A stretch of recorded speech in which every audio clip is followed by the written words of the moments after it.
We keep it live, it's time to tune in. Turn up the sound on what you're using. It goes so hard, I think it's bruising. The show is 2020, no need to zoom in. Yeah.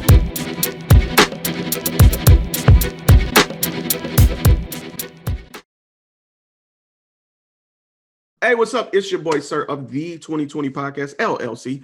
Please say the LLC. And today I have a special guest, a duet of entrepreneurship. I love it. I love it. I love it. KayZE Konceptz is in the building. How are y'all doing today? Hey, great. How are you? How are you? I can't complain. I can't complain. Nobody want to hear that. They want to hear about you. So in that sense, could you guys introduce yourselves and just tell the world what it is that you guys do? I'm Carissa, and I'm Candace. basically we make children's books, and yeah, so far. We make children's books that kind of inspire kids to do the right thing. Right. Like we teach them about microaggressions and different aspects of bullying that you don't really see in other books, especially when it comes to us.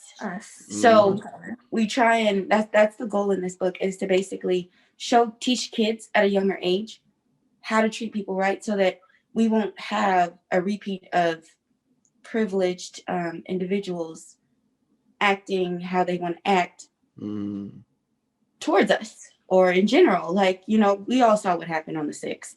So, I mean, realistically, had someone taught them early, maybe this wouldn't happen. We don't know. However, we can do our part to try. So that's our goal.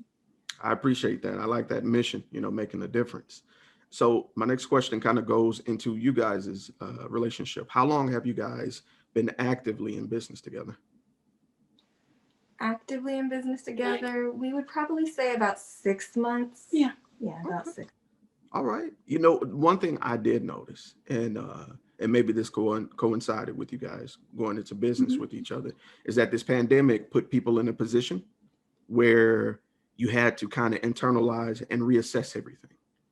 Some of the things we took for granted, we didn't have the opportunity to. A lot of people, lost income, lost jobs, things had to change. So being able to adapt and realizing this was the prime opportunity to go into business with each other is kind of awesome, all things said. So congratulations to you guys, man. You guys get 6 more months and 6 years and 60 years, all that. Thank you. Pleasure's all mine. Pleasure's all mine. Now, my next question is just going to kind of dive into what got you guys started. So what inspired you guys specifically to start KayZE Konceptz? Well, honestly, one day Candace just started writing. She has always been really good with the pen. So she started writing, but then as Black Lives Matter protests started popping off, then she started shifting gears into more of an anti-bullying type of thing. And then she talked to me because I draw, I'm an illustrator, and she wanted me to basically add pictures to it. And then we kind of just came together and we're like, hey, this works. And it was like, It's so cool because we're sisters. So when I'm explaining to her what I'm seeing behind my words, she was able to give me like a visual masterpiece. You know what I mean? Like it was like a in sync thing, if you will, because we just have a vibe together. It's our energy. Like, you know what I mean? So she understands me, I understand her, and it came together and it worked out for the best. Like, okay. Kind of like a sisterhood synergy. It sounds like you guys are able to feed off each other and create together. I think that's amazing, because one of the things that we've talked about on the podcast is the presence of God is in creation together. Just the concept of you having a thought, Candace, and then you being able to hear and see what she was writing and to create the image that you both can coincide into. It's amazing. It's nothing short of divinity. So congratulations to y'all. A lot of people strive for that, so good work. Thank you. All right. So my next question is kind of like the inverse of that, because it wouldn't be fair to not show both sides of entrepreneurship, because for every high, there's a low. So were there any obstacles that you guys encountered along the way of being business owners? Honestly, that exhale though. with me, there was definitely a point where I started to doubt myself personally. Mhm. Because I'm realizing a lot of the time we are our own worst enemy. So there was a point where I was drawing, and normally I'm really good at drawing on paper, Mhm. but I had to shift to digital art. But the tablet that I had gotten at the time was it wasn't up to date. It was janky. It was I'm just be real with you, janky. For lack of a better word. I'm gonna be yes. So in my mind, I just thought I couldn't draw anymore, and I've been drawing my entire life. So I had a meltdown. She will tell you, I had a meltdown. It was scary, you know. It was an isolated meltdown. She was in her room, but I could hear her through the wall. It was like, okay, all right, let's reassess this. What's going on? She's like, I can't draw anymore. I don't know. Does he just take it away when you don't use it? And I was like, who? She's like, God, does he just take it away? And I'm like, no, just try again. Let's see what's going on. And then found out the device she bought was something she didn't even need, because the computer she had was a touch screen and you can just draw on the screen. The device had her drawing on the side of the screen and looking at the screen elsewhere. So of course it's going to be difficult. You can't, how can you draw and look over, like, it makes no sense. So it wasn't her. It was just an obstacle that she put in her own way. She went out and purchased this device and then had her questioning and doubting herself. Yes. So my roadblocks were all kind of mental. Sometimes the roadblocks are within yourself. Yeah. That's interesting. So according to what you're saying, a lot of times we have the tools necessary to achieve our dreams. We just block ourselves by thinking negatively. Yes. Mm-hmm. Mm-hmm. Mm-hmm. Somebody felt that. They just listened to that. I'm telling you. All right. So that leads me to my next question. You know, with you guys being sisters, with you guys being business owners, one of the things that people don't really get into is how tough it can be to balance work and your personal life. How have you guys found, you know, the way to do it? Or if you guys haven't perfected it, because I know I haven't, how are you striving to get better at it? Okay, so for me, I guess, I'm gonna be honest, when we really like dove into this, it was after I was terminated from a job that I had been working for. Like I would drive 2 hours to get there, 2 hours to get home, work the 8-hour shift in between, and I would be so tired.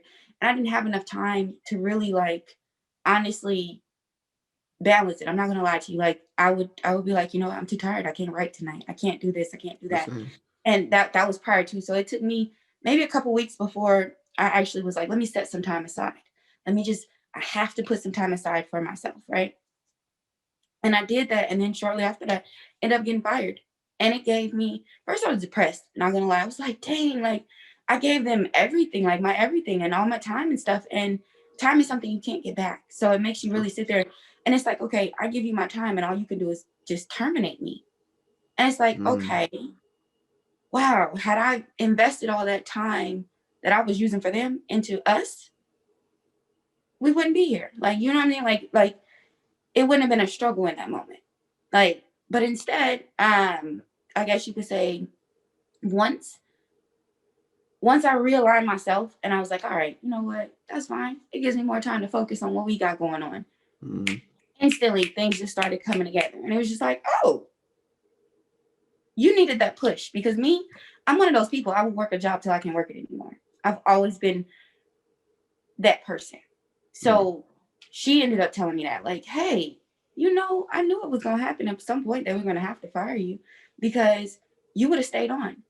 And they fired me because I was sick. Not because whatever, but because I was sick. So it was just like, you don't even care about my health and I'm giving you my time, something that I literally can't get back. So find that balance regardless. Always invest into yourselves, because if you don't find that balance, some job will just take you for what you are. And you know what I mean? Like use you up until they can't use you anymore. So that was how I found balance for me. For her, I don't know. For me personally, right now it doesn't feel like I'm working because I love what I'm doing. I love drawing. I love going to school. I like doing it, so it doesn't feel like work. But there are some times when I get burnt out, and honestly, if I'm working for too much straight, then I can take maybe about a month off nowadays if I want to. I might not, but at least I have the option to. So sometimes I'm just on and off. So It helps. And I'll say with like piggybacking off of her, when you work like a 9 to 5, or for me, an 8 to 5 plus the hours it took me to get there, it's like you don't have that option to call off. Like I told you, I was sick. Right. And so for me to need to call off, and I was sick because they wouldn't wear their masks. And this is why masks are important, people. Right. But so they wouldn't wear their mask, and I was getting sick, and they couldn't even give me enough time to just take off and get myself together. So they fired me before, I could get better. So working for myself, I have the time to take off mentally. Like if I'm having a moment where I'm having a meltdown or whatever, I can take a moment to the side. I can't do that working for somebody else. They don't care about you. You know what I mean? Like, right. And I realized that more and more. And it's like, no, you should have been investing in yourself, because not only when you invest in yourself, you build a brand, you start building generational wealth in these things. It's important. And I can't do that while I'm trying to build somebody else's generational wealth. It's taking a toll. You know what I mean? So that's right. Hey, that's awesome that you came to that conclusion, and sometimes the way things work, when the term is loyal to a fault. When we're loyal to things that aren't loyal to us, they will rear their ugly heads at the slightest inconvenience. And in a way, I'm happy that it happened. That way you didn't give your life to a job that didn't care about you, especially with you, Exactly. So I'm glad that it occurred, because it sounds like you're now in a place where you're happier just from what you're saying. So I really think that speaks to you, a lot of people listening. Another thing, mental health is big. No matter where you're working with your passion or working for a 9 to 5 to get to your dream. You both stated that if you needed to take time off, you can. And the contrast between your stories with Candace, you stating that, this job wouldn't allow it. And you gave so much with driving there and that's an expense that a lot of us don't really think about, with some of us working from home, because I do.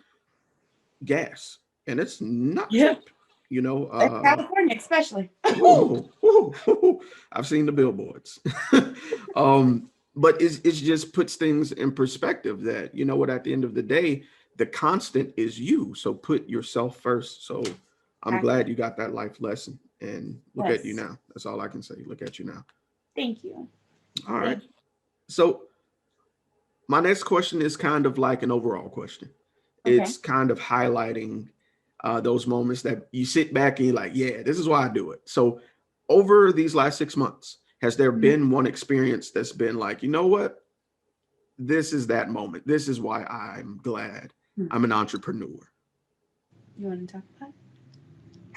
Well, basically, about a month ago, when we finally finished the book, we showed our godparents. We're bonus. We call them bonus family, but they're like godparents. They've been on every emergency contact list or anything that we've had growing up, living out here and everything. So they aren't formal godparents, but they might as well be, because they've done more. Once you're on the emergency contact list, you're godparents. You're godparent, point blank period. So basically, we showed them the book, and they were so ecstatic.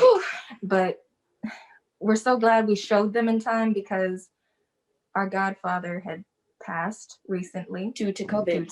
So it was like, basically, we showed it to them, we read it to them, and they smiled from ear to ear, just grinning, prideful. Just, look at my babies, just so proud. And he was like, you have to get this out. You have to get this out to the people, because this will help kids, and this will help kids not go through what his daughter, our sister, went through growing up. So, and her also. So he was adamant about getting it out.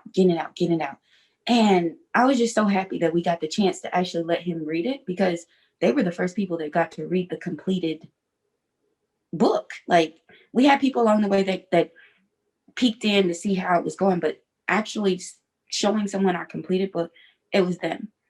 And to know that he was so happy and so proud of us means everything, because on December 19th, he passed away from COVID. So once again, wear your masks, people, because it's important. So knowing that we have that moment to share between us with how he reacted and how he responded, and also how she responded, like, it means everything. It means everything because it was the right people to show. They were supportive.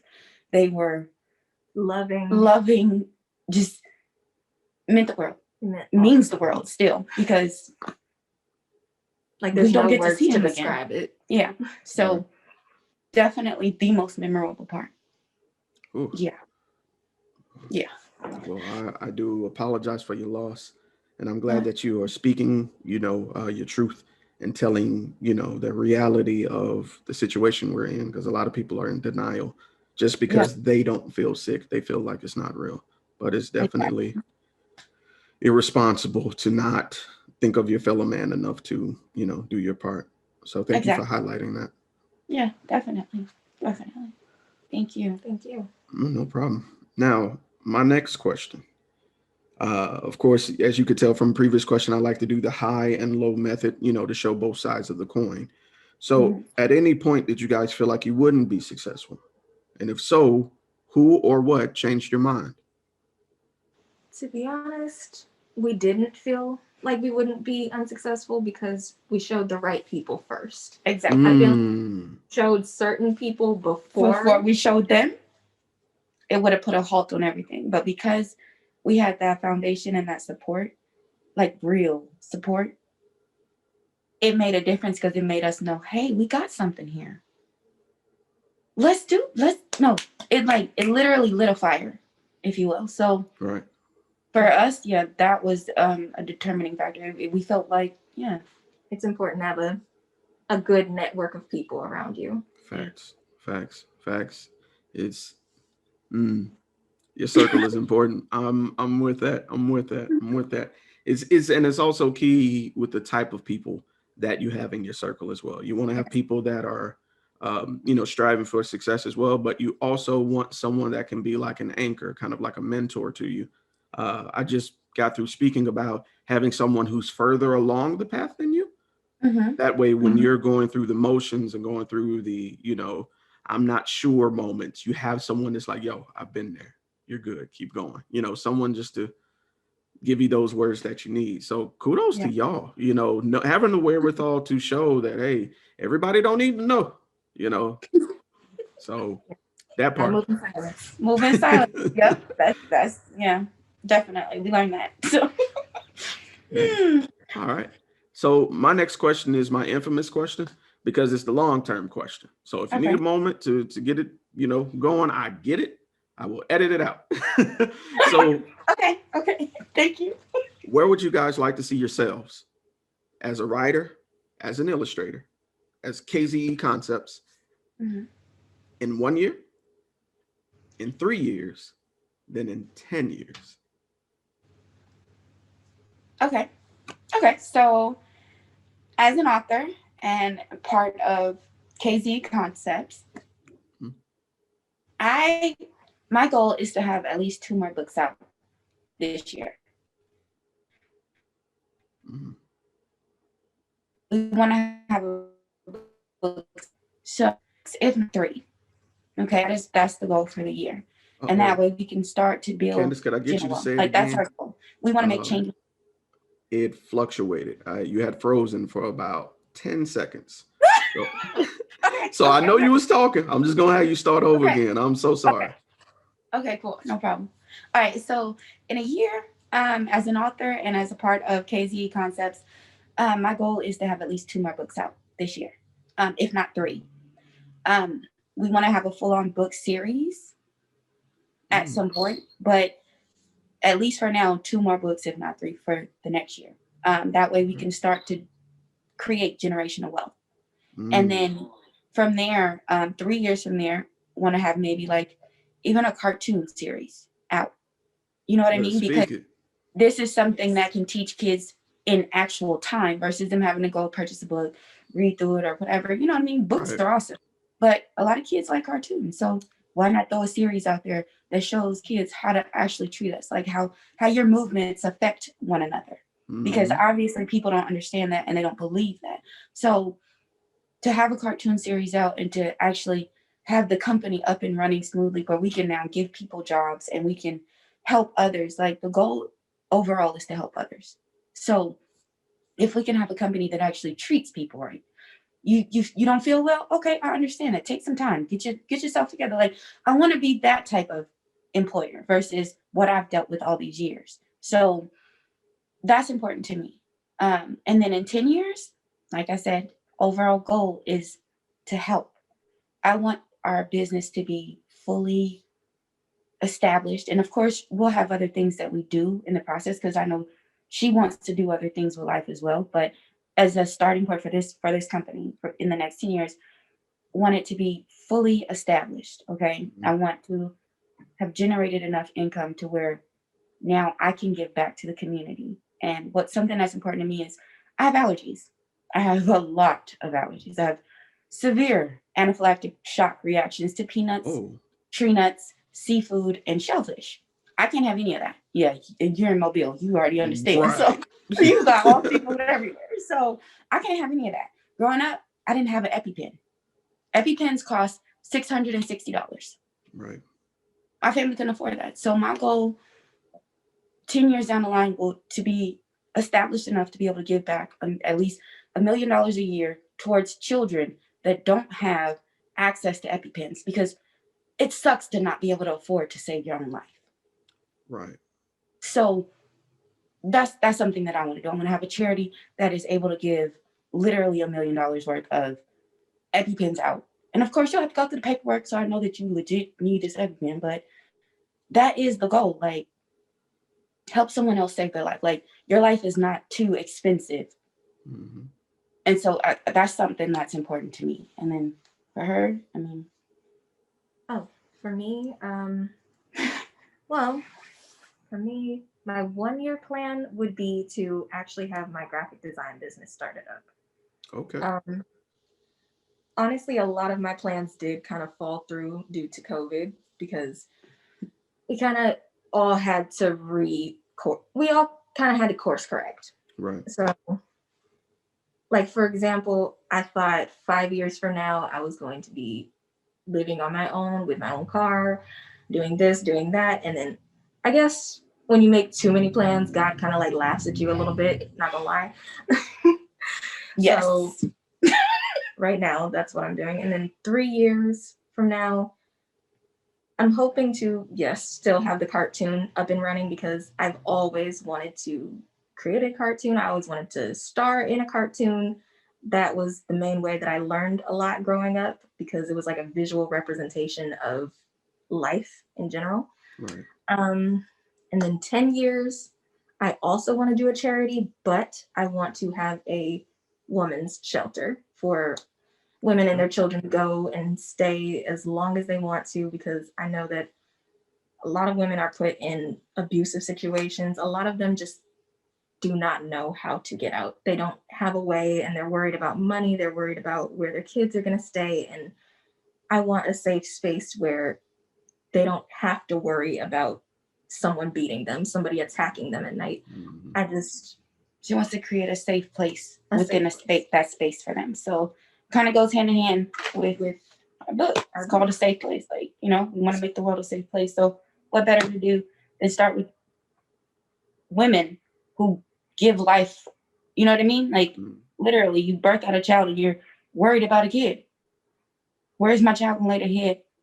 How am I gonna keep them safe? And her idea is amazing to me because a lot of shelters, they kick you out after a certain point of time. True. To have one where it's like, no, look, I will help you until you don't need my help anymore. Yes. I think that's dope. Like, yeah.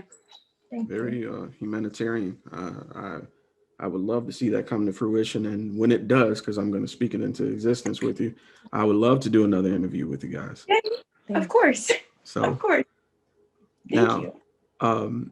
Excellent aspirations. I love to hear people have plans, and while they're working on a dream, they have another dream ready, to keep going. You never want to quit. You always want to find yourself pursuing something, have a purpose in everything and all things you do. So kudos to y'all, man.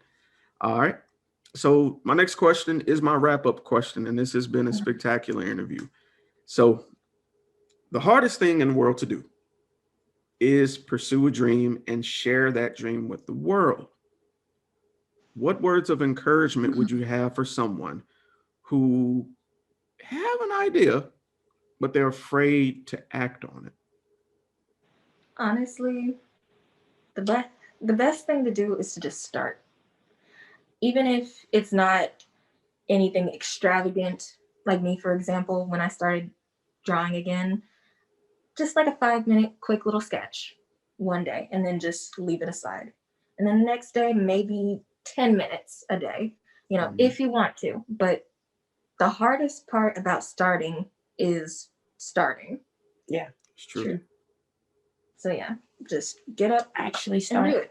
And then to piggyback on her, once you've started, set aside that time, invest that time back into yourself.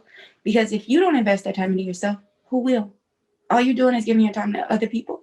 Start and keep going. Set the time, make the time happen. You can make the time to scroll through social media or whatever. Make the time for yourself, because honestly, who wants to work the rest of their life for somebody else and not have anything to look back on, to show your kids and be like, yo, I did this. This is what I'm proud of. This is what we are. This is who we are as people. This is how we want the world to be. Like, make a change, make a difference. So once you start, keep going and value yourself. You know what I mean? Value yourself and your time. That is. Ladies, if anyone wanted to support or contact you, whether it be a business inquiry or they just may have questions about starting a business, where could you guys be reached? We can be reached on our Instagram page, which is KayZE Konceptz, Z with a Z at the end. And then our email is k.z.e.conceptz@gmail.com. I will make sure that in the description that information is there for everyone, because I understand the Z's, the E, they sound alike, especially with the masks on. Right, you know what I'm saying? So, but other than that, again, thank you so much for taking time out of your day to be highlighted on our platform. Like I said, you could have said no in that email, but you chose to be here with us and share your experiences with our listeners. So thank you so much. Thank you so much. Thank you so much. Yeah, we appreciate that. Like, it's nice to know that someone wants to display us, like wants to put us on as, I'm not talking about us, but as us, like you actually want to support our community and give back. And I love that. So thank you so much. Pleasure's all mine. And with that being said, KayZE Konceptz, go and support the book. Oh, where can they get the book if they want to buy it? Amazon. Oh my gosh, Amazon. We have paperback and we have the ebook, like the Kindle version. All right. So look. On Amazon. Yes, I'll give you the link and everything. Yeah. So that's in the description as well. Okay. So everyone, thank you so much for tuning in. Another episode of A Business Minute. KayZE Konceptz is your boy, Sirr, the 2020 Podcast LLC, and we are